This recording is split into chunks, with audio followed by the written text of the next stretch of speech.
Hello there everyone, welcome back to the channel, welcome back to yet another video and Bristol City.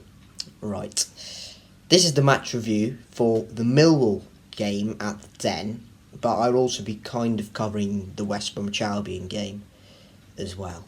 So, without any further ado, let's get straight into it. So, the West Brom game, it was really bad.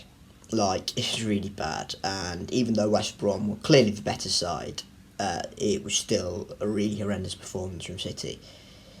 West Brom outbattled us, they outclassed us, they had too much quality for us, but still, it was really bad. We barely laid a glove on them.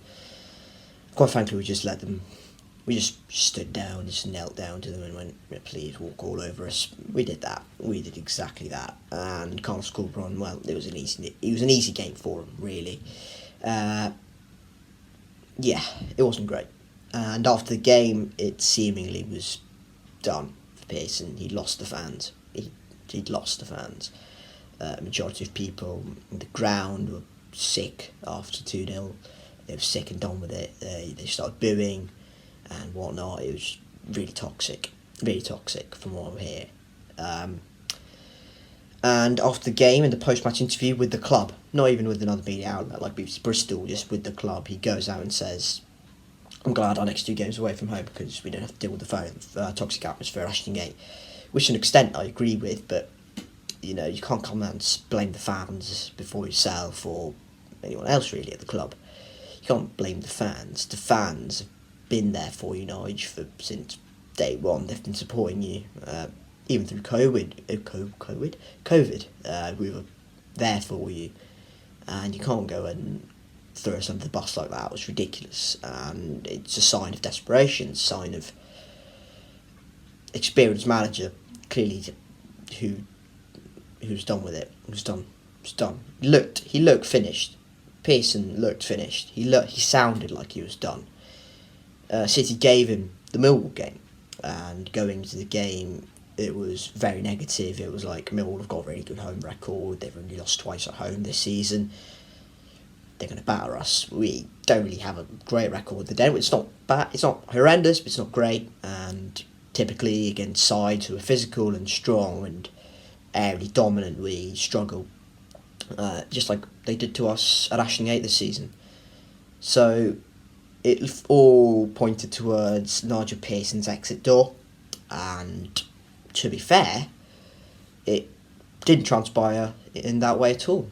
This was the starting 11 for the Millwall game. Max O'Leary in goal, Viner, Atkinson, Naismith, Tanner, Vyman, Matty James, Scott, Campering, Anton Semenyo and Tommy Conway.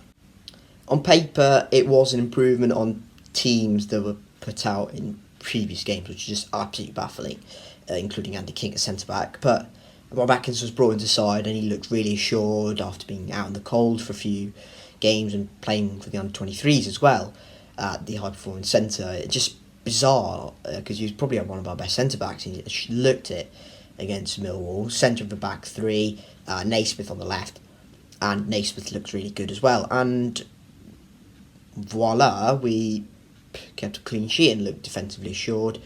They didn't have a shot on target throughout the whole game at the Den as well. So it looked all set for a very good result, and it was a good result, and I'm not denying that.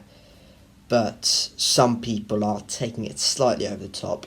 Millwall are a side, they're good at home, they don't lose many, but they're also managed by Gary Rowett, who is an extreme pragmatist, and he will take a draw if it means, just being safe, just being stable. He'll take the draw.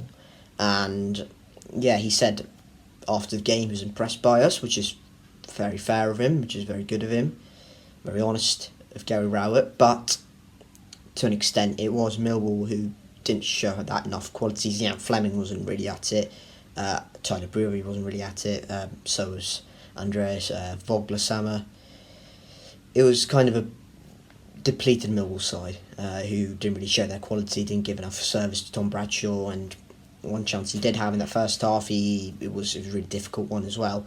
So it was Millwall side that lacked a bit of quality which they normally do have going forward nowadays as well.